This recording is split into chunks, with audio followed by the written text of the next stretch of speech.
우리는 지난주까지 야고보서 1장의 말씀을 나눴습니다. 1장의 말씀은요, 한마디로 우리 자신의 내면 세계에 대해서 언급을 하고 있습니다. 그런데 2장은 1장의 말씀에 대한 적용을 말씀하고 있습니다. 다시 말해서 1장 말씀을 총론이라고 이렇게 말한다면 2장 말씀은 강론이라고 말할 수가 있습니다. 우리는 언제나 총론에는 강합니다. 철저히 기도 생활하겠다. 말씀을 많이 읽고 듣겠다. 사랑하며 살리라. 이런 결단은 아주 잘합니다. 그런데 우리가 약한 것이 강론입니다. 어떻게 기도 생활을 철저히 하며 어떻게 말씀을 많이 읽을 것이며 어떻게 누구를 사랑할 것인가에 대해서는 구체적으로 말하라면 머뭇거릴 수밖에 없는 우리를 발견하게 됩니다.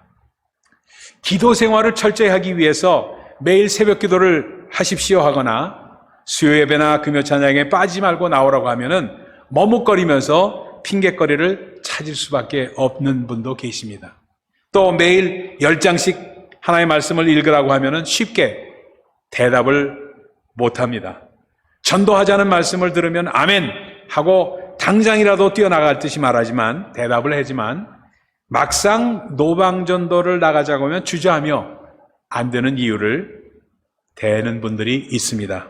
여러분, 우리는 이제는 우리가 함께 이론적인 총론이 아닌 실제적이고도 구체적인 강론으로 실천을 할 때입니다. 앞으로 코로나와 함께 우리가 살아야 될지도 모릅니다.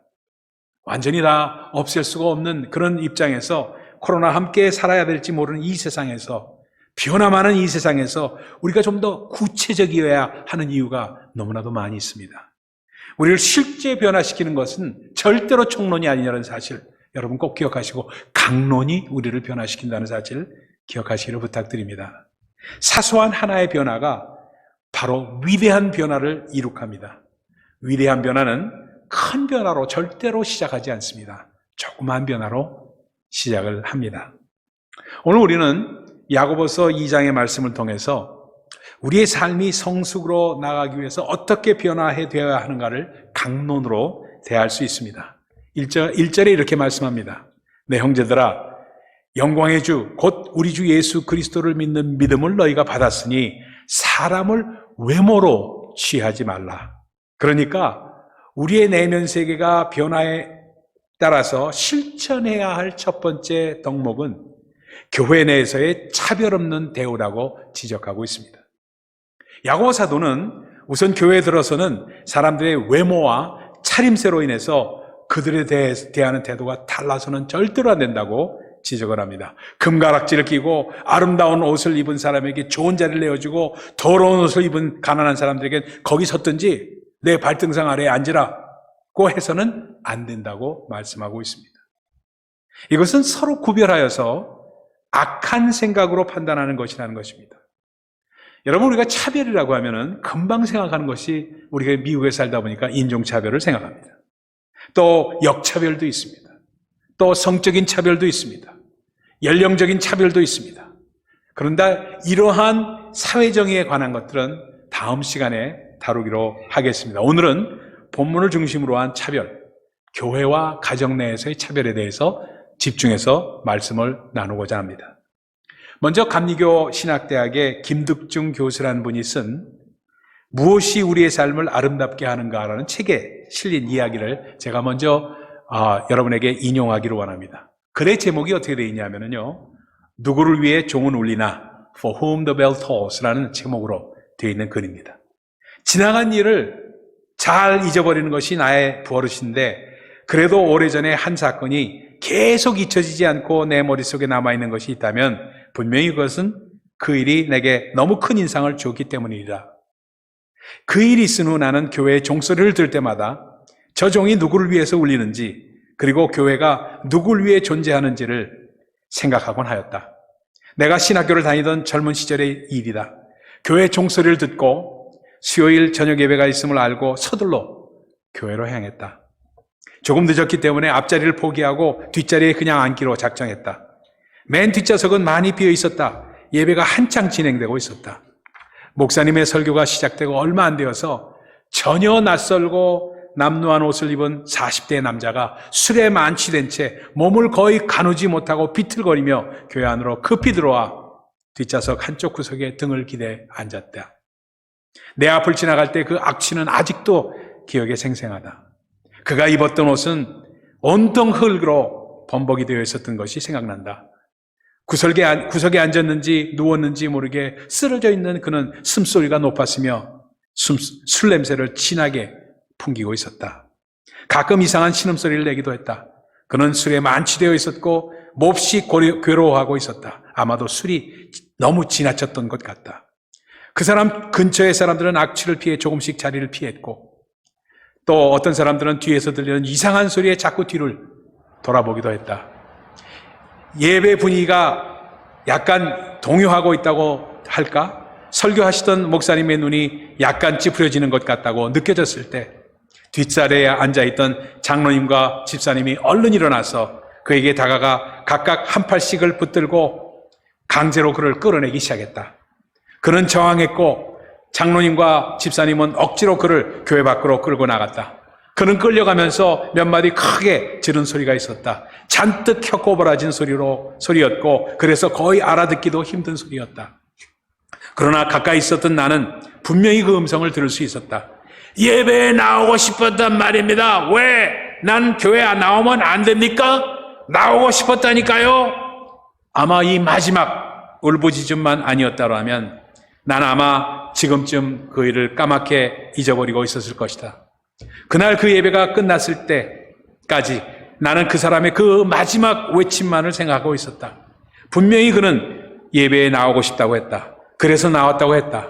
남이 알지 못하는 괴로움과 번민이 있었던 것이고 그것을 잊기 위해서 술에 매달려 보기도 했을 것이다. 그는 술을 통해서 자기의 문제에 대한 해답을 얻지 못했을 것이다. 어떤 생각을 해서인지 그는 교회를 생각했고 아마도 교회의 종소리에 용기를 얻어 가누지 못하는 몸을 억지로 끌고 교회 안에 들어섰을 것이다. 그는 막연하게나마 자기의 구원의 마지막 기대를 교회에 걸어보았는지 모른다. 그런데 그는 교회에 들어서자마자 교회의 중요한 재직들의 손에 끌려 쫓겨나고 말았다. 아마도 교회에 들어올 수 없는 사람이라고 생각되었거나 혹은 예배 분위기를 망치는 사람이라고 생각되었기 때문에 쫓겨났을 것이다. 사람의 생명보다 예배 분위기가 더 중요한 교회라면 그 사나이는 그 교회에 들어올 필요가 없는 사람이었다. 그 교회는 그 사나이를 쫓아내므로 스스로 예수 그리스도의 교회가 아님을 선언했고 그것이 하나님께서 참교회와 거짓교회를 갈라놓으시는 오묘한 방법이었다. 그런데 아이러니컬하게도 그 교회가 그날도 그리고 그 다음 날도 계속 종을 치고 있었고 더구나 그날 예배의 마지막 찬송은 다음과 같은 가사로 되어 있는 찬송가였다. 예수가 우리를 부르는 소리, 그 음성 부드러워. 죄 있는 자들은 이리로 오라. 주 예수 앞에 오라.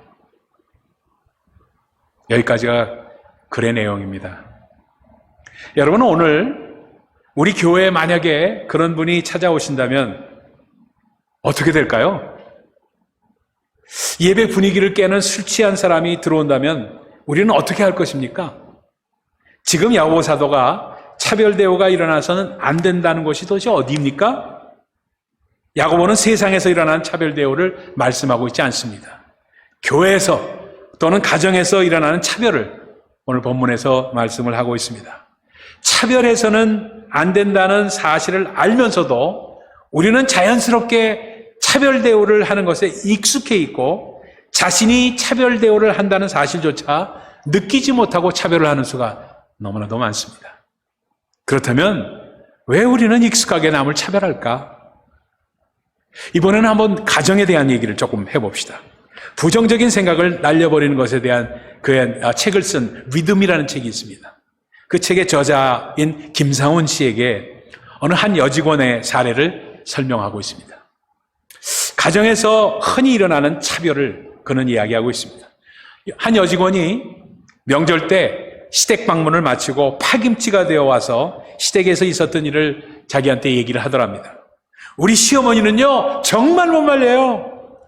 제가 하는 일엔 무조건 트집부터 잡으니까요.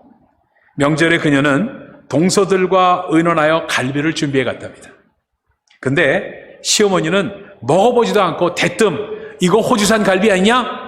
값은 싸지만 맛이 별로더라 라고 트집을 잡는 것이었습니다.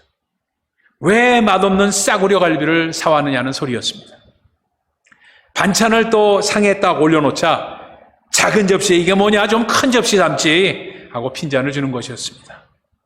파전을 붙여서 올려놓자 쓱 보더니 웬 계란을 이렇게 많이 쏟아 보냐? 이게 계란전이냐 파전이냐? 하고 얘기를 하더랍니다. 시어머니가 여러 동서들 중에서도 유독 자기만을 표적으로 삼는다고 생각하니까 여간 스트레스가 되는 게 아니었답니다. 그러니까 시댁이라는 말만 들어도 골치가 지끈지끈 아파오기 시작합니다. 이런 이야기를 남편에게 하니까 남편은 역시나 남의 편이었습니다. 남편은 원래 남의 편이라는 말이 준말입니다. 설마 어머니가 당신만을 차별 대우하시겠어? 왜 생각이 그렇게 유치해? 이러고 얘기를 하더랍니다. 내 편은 하나도 없다고 그렇게 느끼더랍니다. 시어머니와 감정이 나빠지니까 남편과의 관계도 자꾸 틀어졌습니다. 우리는요, 일상에서 이런 상황들을 드라마에서만 보는 것이 아니라 실제적으로 너무나도 많이 접하는 수가 있습니다. 왜 이런 상황이 벌어지는 것입니까? 우리 모두는 가정에서도 선생님과 학생 놀이를 하기 때문에 그렇습니다. 시어머니는 당연히 선생님을 하고 싶어 합니다. 그런데 어떤 며느리는 자신을 가르치려 드는 것 같아 보이면은 누가 선생님인지 누가 학생인지를 똑바로 가르쳐 보자고 그러는 것입니다. 파전에 계란을 많이 넣든 안 넣든 제가 학생입니다 라는 반응을 보이기 시작한 전까지는 그 싸움은 절대로 멈추지 않게 된다는 것입니다. 요즘은 이게 대세예요 라고 만약 며느리가 말한다면 다른 공격을 감행해 올지도 모릅니다. 내가 학생이 되려 하면은 싸움은 절대로 일어나지 않습니다. 차별을 대처하는 방법은 마음의 온유와 겸손입니다. 그것을 오늘 본문에서 야고보 사도는 긍휼로 대하라고 말씀합니다. 그냥 시어머니 장단에 맞장구를 쳐주면 쉽게 풀리는 그런 사건입니다. 예를 들어보면 이렇습니다. 이거 호주산 갈비 아니냐? 값은 싸지만 맛은 별로더라 하고 말씀을 하면은 어머님도 그런 생각이시죠?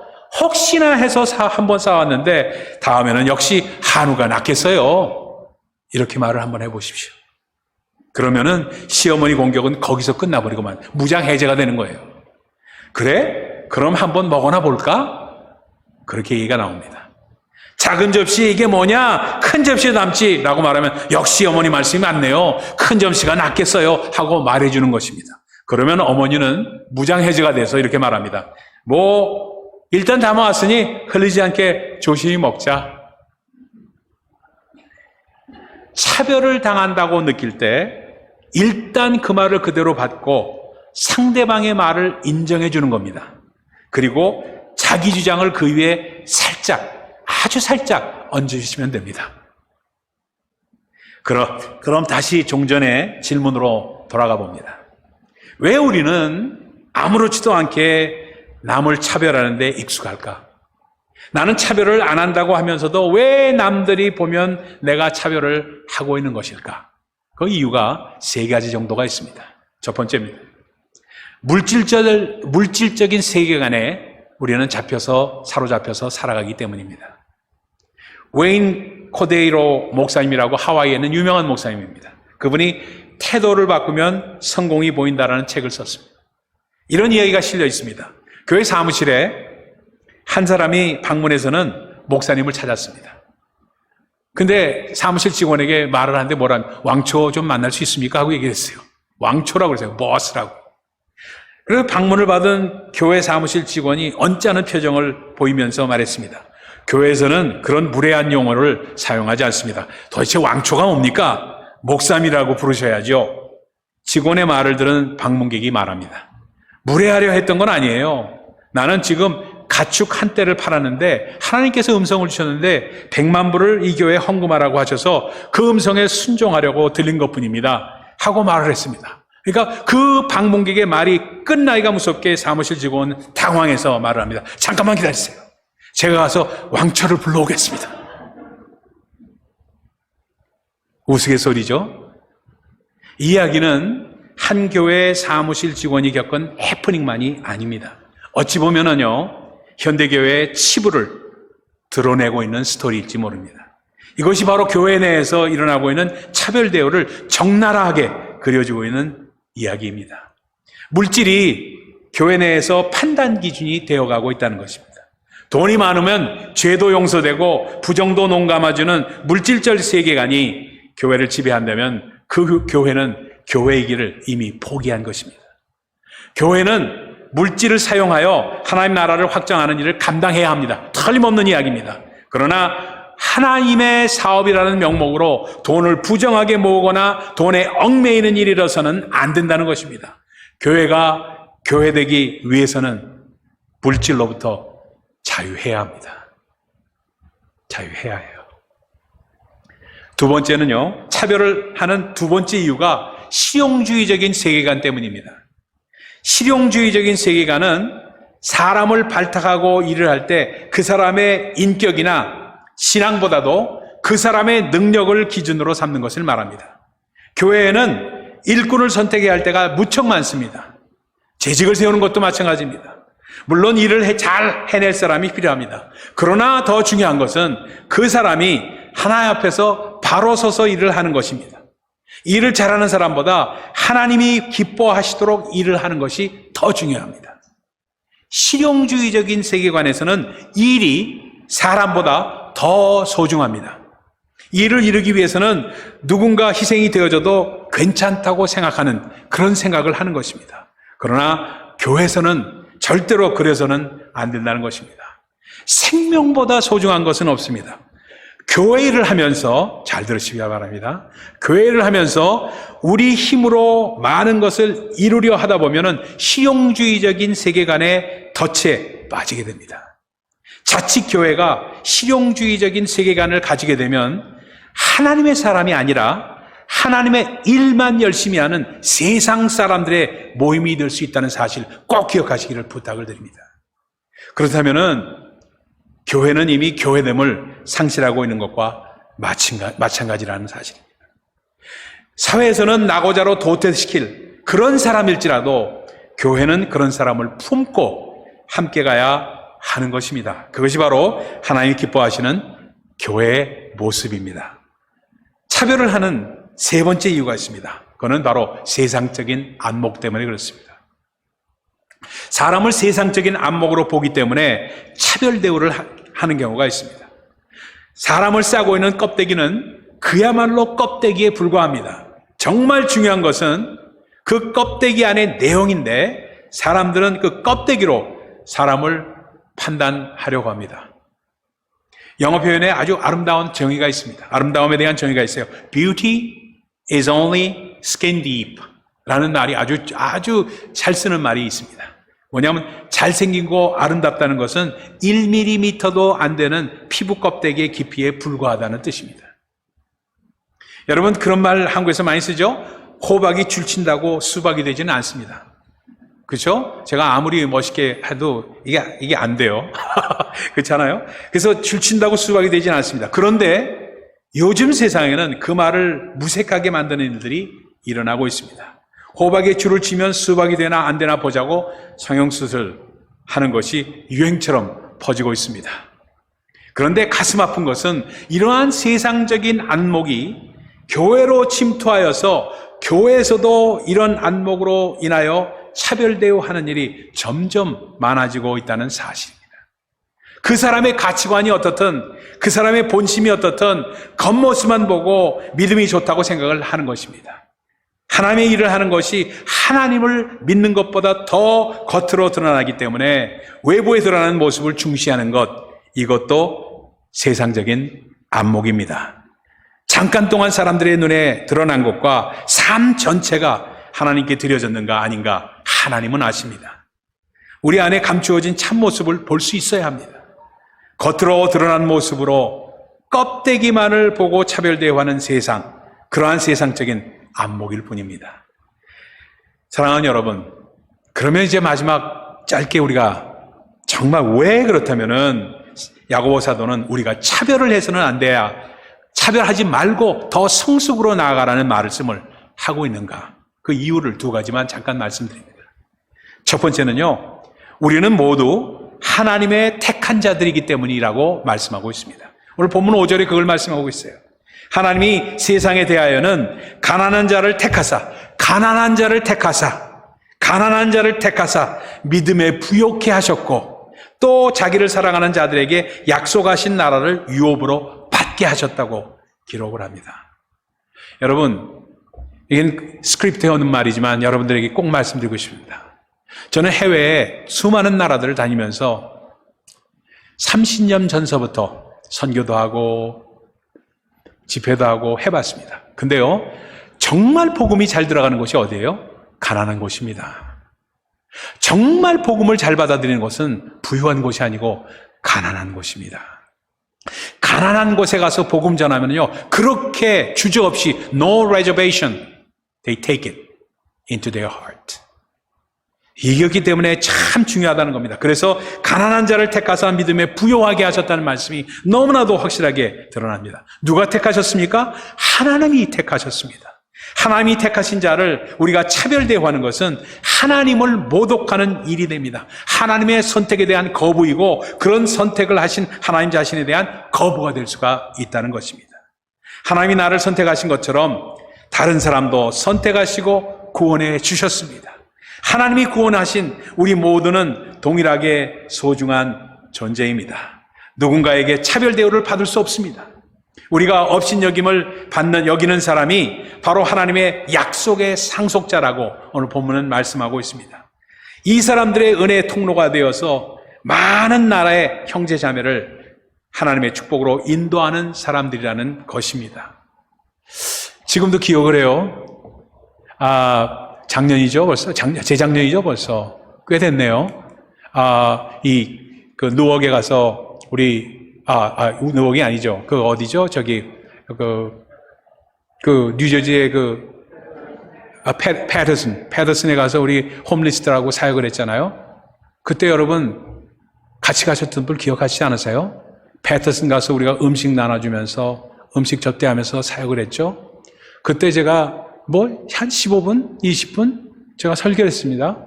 그렇죠? 물론 영어로 했죠. 영어로 설교를 했을 때 반응이 어땠습니까, 여러분? 여러분 기억하세요? 그 사람들이 처음 보는 사람들입니다. 근데 영어로 설교했을 때 그 사람들이 나오는 반응이 물론 가끔 스페니쉬도 했고 기도는 스페니쉬도 했고 스페니쉬들하고 흑인들하고 섞여 있었기 때문에 그렇게 했습니다. 그렇게 했을 때 그 반응이요, 나중에 여러분 기억하실 겁니다. 안수받고자 오던 사람이 줄을 서 있었어요. 근데 너무 저거해서 할 수가 없어가지고 몇몇 사람만 해줬을 뿐이죠. 이게 왜 그럴까?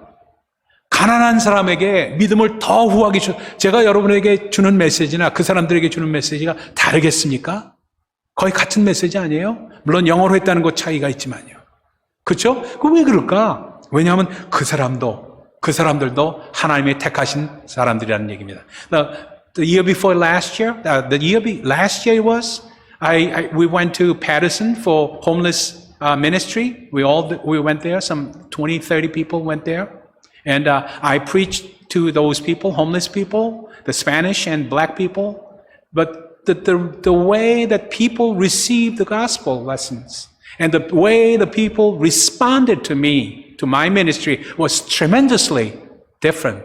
People were lined up to get prayers. And some people were crying. Why? Why? The question is why? Why there is so much the difference right there? 하나님께서, because they are the people who are chosen by God also. They are poor, they are homeless, but they are strong in their faith. 여러분, 그렇습니다. 그래서 나의 형제를 하나님의 축복으로 인도하는 하나님의 택하신 자라는 때문입니다. 차별을 해서는 안 되는 두 번째 이유, 마지막 이유입니다. 이웃 사랑하기를 내 몸과 같이 하라고 하신 것 때문입니다. 이웃사랑 참으로 어렵습니다, 여러분.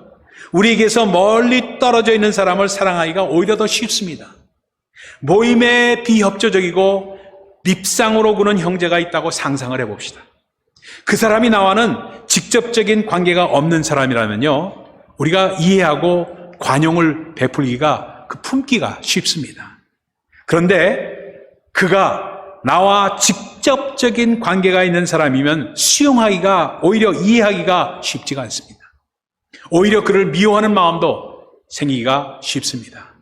가까이 있는 사람, 사랑해야 하는 사람을 사랑하는 일을 쉽지가 않다는 말입니다. 그러나 그것이 바로 하나님이 원하시는 이웃사랑이라는 것입니다. 야고보는 9절에 이렇게 강하게 말씀합니다. 만일 너희가 외모로 사람을 취하면 죄를 짓는 것이니 율법이 너희를 범죄자로 정하리라. 지금 내 앞에 있는 사람, 나의 관점으로 보면 나보다 못한 볼품없는 사람으로 보일지 모릅니다. 그러나 우리 주님은 그 사람을 위해서도 동등하게 십자가를 지어주셨습니다.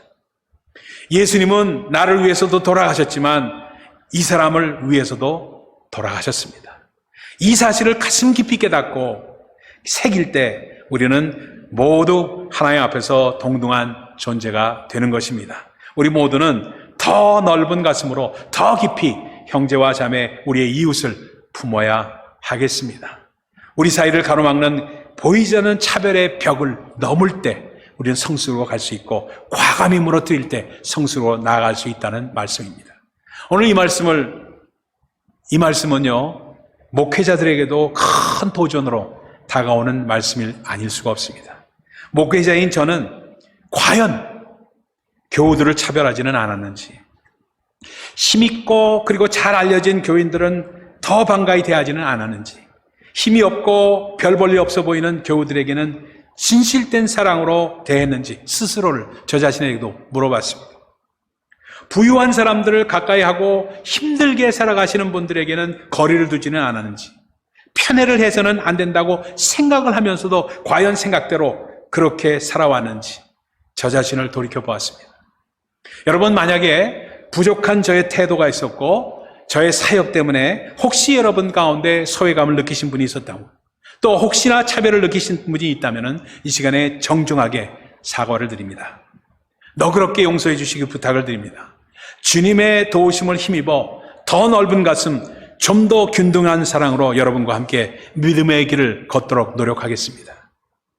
교회 안에서의 세상의 가치, 세상의 풍조를 몰아내는 일에 함께 힘을 모아서 정말 나아가십시다.